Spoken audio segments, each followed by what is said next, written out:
Question 9. Most often, you will find or meet people who introduce themselves in terms of their work or by what they spend time on. These people introduce themselves as a salesman or an executive. There is nothing criminal in doing this, but psychologically, we become what we believe. Identifying what we can do in the workplace serves to enhance the quality of our professional career. People who follow this practice tend to lose their individuality and begin to live with the notion that they are recognized by the job they do.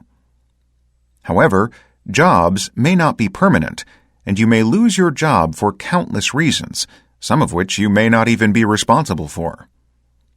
In such a case, these people suffer from an inevitable social and mental trauma, leading to emotional stress and a feeling that, all of a sudden, they have been disassociated from what once was their identity.